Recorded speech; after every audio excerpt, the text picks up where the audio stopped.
Welcome to Vineyard Church Dungannon, where we're walking together deeper into faith. The following message was given at one of our Sunday gatherings. For more information, visit vineyarddungannon.co.uk. I've got this one, and if I run out of battery, because I talk too much, then there's a spare one. So I think there's three, only joking.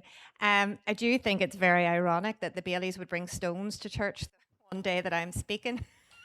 Thanks, guys. And then left everybody with one to keep in their bag just in case they felt the need to use it. But that's fine. That's fine. It's all good. It's all good. So I'm going to start with a little image. First of all, we're continuing with the miracles of Jesus that we read about in Mark. So I want you to have a wee look at the pictures that are going to be up on the screen. And here they are. Okay, so what do the pictures on the screen have in common? And if you were in kids a few weeks ago, you're not allowed to answer out because they're ahead of you. And then we've already done this, so we have. And no, they're not Linda Hassan's hobbies. And actually, I would imagine that Linda Hassan probably can make fire from flint and not from matches like the rest of us. Anybody know? Using your hands, yeah. These are actually all things that were forbidden to Jews on the Sabbath day. Shearing your sheep, kindling a fire, writing, sewing, carrying. These pictures actually are just 5 on a really extensive list. Others are ploughing, kneading, baking, building, demolishing. Keith Warwick, all that baking you would do, can't do it on a Sunday. And the Sabbath was really cherished by the Jewish people as a sacred institution. God gave the people of Israel the Sabbath after they came out of Egypt, after he brought them out of Egypt. And we read about it in Exodus, where it says, "Remember the Sabbath day by keeping it holy. 6 days you shall labor and do all your work, but the 7th day is a Sabbath to the Lord your God. On it you shall not do any work, neither you nor your son or your daughter, nor your male or female servant, nor your animals, nor any foreigner residing in your towns. For in 6 days the Lord made the heavens and the earth, the sea and all that is in them, but he rested on the 7th day. Therefore the Lord blessed the Sabbath day and made it holy." Because the Sabbath, it was a special sign. It was a sign between God and Israel. And we read further about it in Exodus in chapter 31. Then the Lord said to Moses, "Say to the Israelites, you must observe my Sabbath. This will be a sign between me and you for generations to come, so you may know that I am the Lord who makes you holy. Observe the Sabbath because it is holy to you. Anyone who desecrates it is to be put to death. Those who do any work on that day must be cut off from their people. For 6 days, work is to be done, but the 7th day is a day of Sabbath rest, holy to the Lord. Whoever does any work on the Sabbath day is to be put to death. The Israelites are to observe the Sabbath, celebrating it for the generations to come as a lasting covenant. It will be a sign between me and the Israelites forever. For in 6 days the Lord made the heavens and the earth, and on the 7th day he rested and was refreshed. So as you can see there, they took it really, really seriously. And Jewish tradition stated that there were actually 39 acts that were forbidden on the Sabbath. Now Moses, he had forbidden work on the Sabbath, but he actually hadn't gone into that many specifics. So it was wrong to kindle a fire for cooking, to gather fuel, to carry burdens, or to carry out business. But Jewish traditions actually went into much more detail. And for example, it even informed people how far they could walk on the Sabbath, which, in case you're wondering, it's 200 cubits, which in new money is 300 feet, which is actually not that far at all. And to be honest with you, Stephen Kelly would struggle to do that most Sundays. And that's just coming up and down the hill to church. That's probably his 200 cubits done. Anyway, sorry, love. So when you think of all those things that they weren't allowed to do, in short, the Sabbath day actually had become a crushing burden of religious bondage over a whole nation. and what God had given the Israelites out of his compassion and his goodness towards them, a day of rest and of joy, actually had been turned into something quite heavy and oppressive. And we're going to see this when we look at the passage in Mark chapter 3 today, which is one of Jesus' miracles. And it says there, it's verse 1 to 6. Another time, Jesus went into the synagogue, and a man with a shriveled hand was there. Some of them were looking for a reason to accuse Jesus, so they watched him closely to see if he would heal on the Sabbath. Jesus said to the man with the shriveled hand, "Stand up in front of everyone." And then Jesus asked them, "Which is lawful on the Sabbath? To do good or to do evil? To save life or to kill?" But they remained silent. He looked around at them in anger and, deeply distressed at their stubborn hearts, said to the man, "Stretch out your hand." He stretched it out, and his hand was completely restored. Then the Pharisees went out and began to plot with the Herodians how they might kill Jesus. Now, given what we've already read and heard about the Pharisees' insistence on strict adherence to the laws of the Sabbath, when Jesus began to openly violate those laws and traditions, it was like Jesus was declaring war on their religious establishment. And when I say began to violate, this is not the only time that Jesus heals on the Sabbath. The Gospels record several instances where Jesus healed on the Sabbath, and each highlighted different aspects of his ministry and the reactions of the religious authorities to him doing that. The first of these was when Jesus healed an invalid man at the pool of Bethesda in John 5. The Jewish leaders criticized the healed man for carrying his mat, as instructed by Jesus. And this incident actually escalates their hostility towards Jesus, because he not only breaks the Sabbath in their eyes, but in the course of this event, Jesus actually claims God as his Father and makes himself equal to God. Another time in Luke 13, while Jesus was teaching in a synagogue, Jesus sees a woman who had been twisted and bent over for 18 years. He calls her forward and heals her. The reaction of the synagogue leader was indignance, arguing that healing should not occur on the Sabbath. Jesus responds by pointing out their hypocrisy, because would they not untie their ox or their donkey to give it water on the Sabbath? And in the same way, he emphasizes that that woman deserved to be freed from her bondage, no matter what day it was. On another Sabbath in Luke 14, Jesus is dining at the house of a prominent Pharisee. A man with an abnormal swelling is there, and Jesus poses a question to the lawyers and the Pharisees that are there. Is it lawful to heal on the Sabbath or not? And they couldn't answer him. So he healed the man, and again, he highlighted their inconsistency by asking them, would you rescue a child or an ox that fell in a well on a Sabbath? And finally, in John 9, Jesus heals a man who has been blind since birth. And the Pharisees, instead of being happy about this, they investigate the healing. They focus on the fact that this has occurred on the Sabbath. The healed man, he boldly testifies to Jesus' divine authority, and he was expelled from the synagogue. So if we look a wee bit at the practical context of this, if we go back to our text in Mark and look at this, in this instance, Jesus' religious opponents, the Pharisees, were in attendance. And just for anyone who's not familiar with them, they were an influential group of religious authorities during the time of Jesus. And they accepted the authority of the laws of Judaism as written in the first 5 books in the Bible, in which we find our 10 Commandments. The Pharisees also believed in an oral or a spoken law, which was claimed to be handed down verbally since the time of Moses. And this spoken law was a series of even more extensive list of rules and regulations.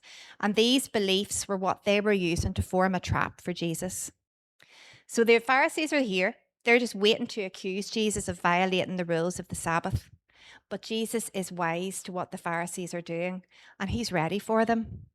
He confronts them with the moral question, not of whether it is lawful to work on the Sabbath. Jesus flips this on its head. Is it lawful to do good on the Sabbath? And this question is met with silence. I mean, it's sad, isn't it, to actually be waiting on someone to do wrong, trying to catch them out, and not to be hoping for good. You know, one day when we were in kids, we were learning about the Pharisees disapproving of Jesus eating with the tax collectors and the sinners. And Ezra said to me, he was like, Paula, why can't the Pharisees just be nice? Why do they have to be like that? An extremely good question from Ezra. He usually has several for me. As do many of the kids. They really like keeping me on my toes. Anyone wants to come and help with kids' church, it will help your theology. Test it to the limit. So anyway, the healings on the Sabbath reveal Jesus' authority over the law and challenges what these Pharisees have made of that day. The Sabbath, you see, was initially meant to be a day of rest and worship, which had become a heavy yoke and burden for God's people, shown through Jesus to be a time of liberation and restoration. Jesus' actions actually challenge the legalistic interpretations of the Sabbath. Jesus emphasizes mercy and compassion and the well-being of individuals. Jesus also showed through his actions on the Sabbath that it could be a day for doing good, for healing, for helping others. Because, folks, it is compassion that should prevail on the Sabbath, because love does not wait for a more convenient day. I mean, we often face a need that lands in our lap on the wrong day. It happens to us all. We have plans, we're tired, maybe we just don't feel like it that day. But the text in Mark asks us a clear question: which is lawful? Lawful on the Sabbath, to do good or to do evil, to save life or to kill? If help is within our reach and we hold back, someone keeps suffering. If healing can happen now and we stall, then the pain keeps its grip. Sabbath is about life. It's about release. If we see that, we know what we need to do when need interrupts our plans.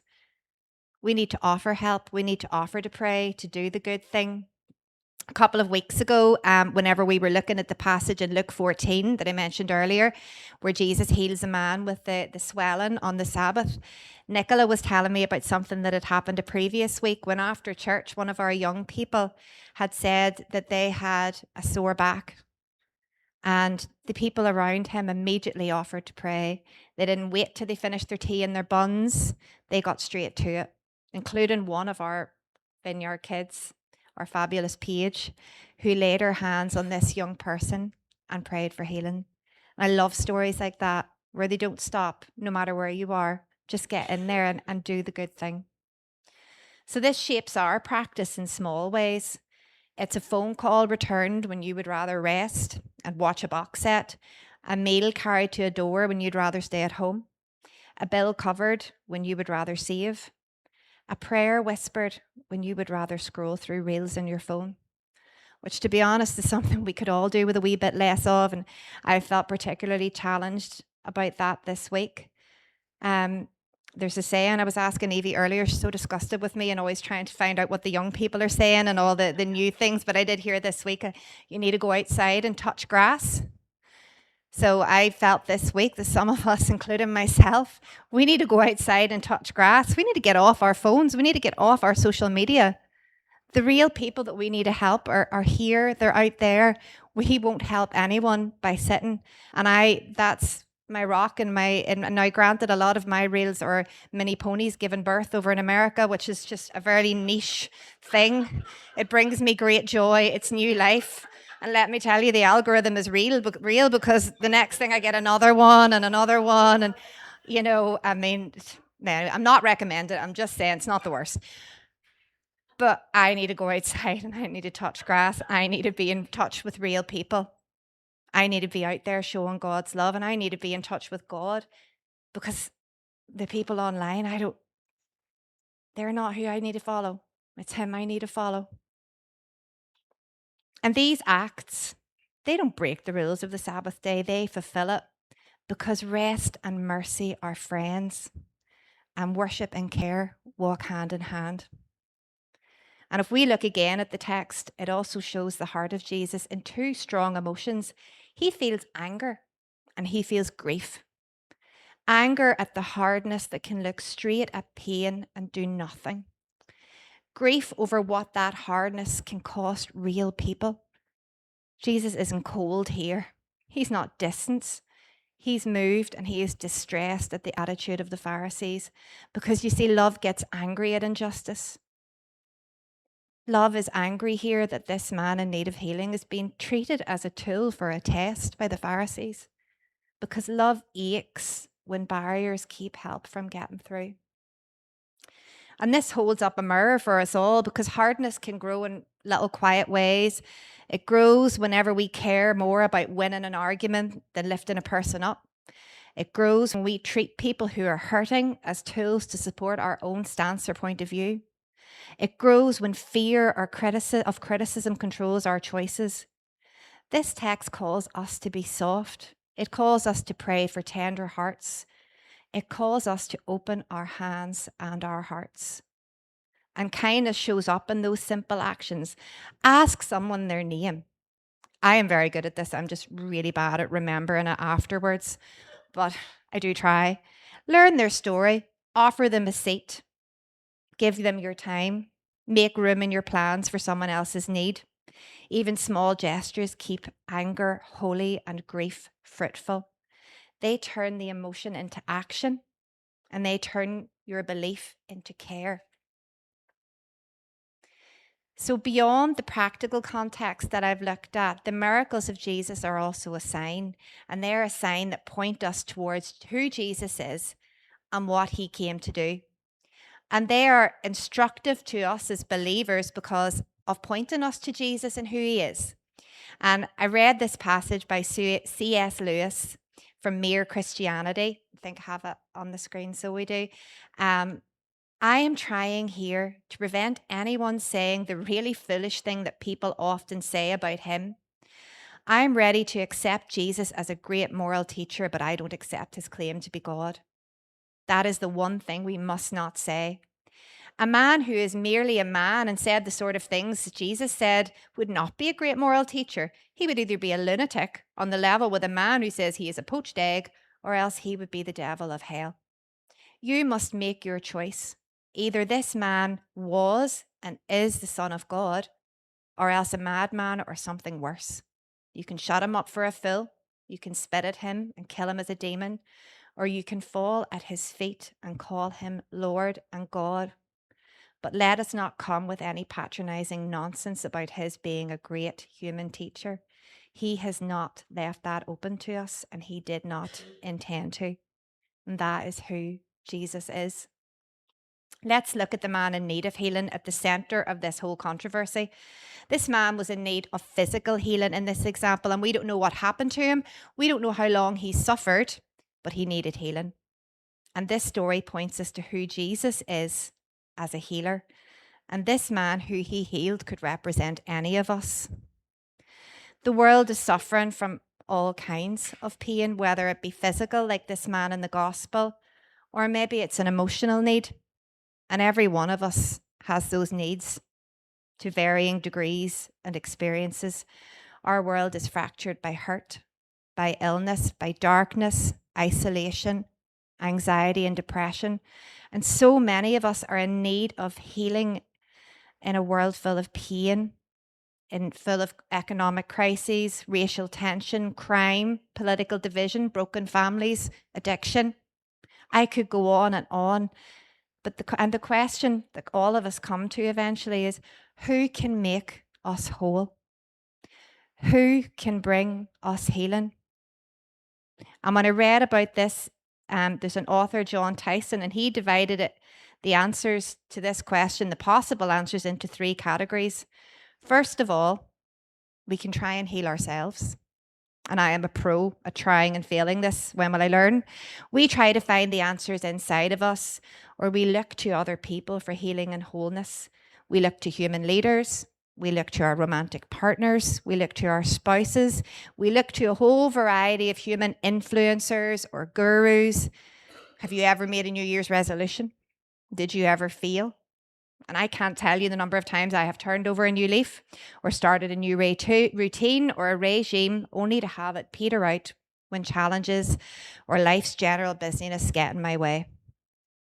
Even in my place of work, colleagues are regularly pointing me out to a variety of podcasts, to motivational speakers, or to books that can help me in any given situation. There is a book, there is a podcast you can use. And the author, David Brooks, makes a really good point that if we as humans had the necessary discipline, then we would only need to read one self-help book, because we would have put it into practice already and we would be sorted and we would be perfect. But how many self-help books are there? Thousands, maybe more, because we cannot do this alone. We might mitigate or manage our pain and suffering temporarily, but we can't solve it ourselves. And more, I think that people are just exhausted, fed up of putting their hopes in other humans, in political systems, in conspiracy theories, in influencers, anything to fulfill the need and the gaping hole that exists within them. But putting our faith in other humans is not the answer. A second option, and it's the one we see really clearly in this account in Mark, that people may turn to religious systems or traditions, like the Pharisees and their crushing rules and regulations, because they were convinced that their strict obedience to their laws could save them, which perhaps explains to an extent why they so rigidly tried to police other people to the same end, as well as the fact that when they saw others fail, it made them maybe feel a wee bit better about how they were doing.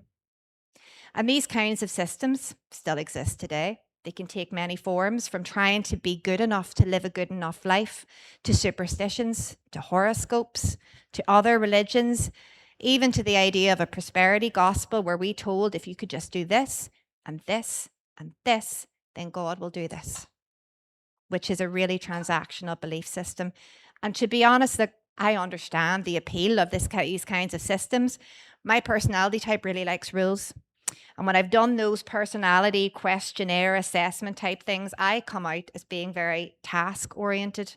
I did one, I think it's called an emergenetics one recently, and apparently I am more of a structural thinker, much to Stephen's surprise. I like guidelines. I like to know when a task is finished. So as a result, structures and rules give me a sense of safety and security.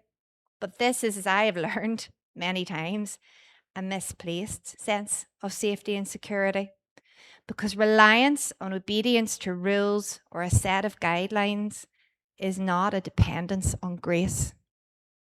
It is a dependence on conforming to one system or another. And in doing this, what we actually do is limit the amazing plans that God has for our lives, which leads us to option 3, saving the best to last. We can look to our grace-providing, joy-giving Saviour. The entire story of this miracle and the ones before it and the ones after point us towards Jesus as the answer to the question of who can bring us healing, who can make us whole, who has the power and authority to bring healing to all of creation. Jesus, Lord of the Sabbath, brings us deep rest and the salvation that the Sabbath points us towards. Because we can work and strive to give ourselves a sense of self-worth. But that is a heavy burden to bear. You can rest for a day, you can rest for a week, but we all need real rest from that striving. Sabbath day points to that rest, Sabbath rest. God's rest for the people of God means that you rest from your own working and striving just as God did. And how do you do that? Jesus finished his work by his death on the cross. He did the work that we would continue to have to do unless we find rest in what he has done for us. Because we are righteous, we are made new in God's sight through our belief in Jesus and what he did for us on the cross. And living for Jesus, that will give you deep rest. Living for anything else will crush you. And we've all done it. Even after we've made that decision to follow Jesus, we forget that he is our salvation. We chase and strive so hard after other things, if only we can do enough work.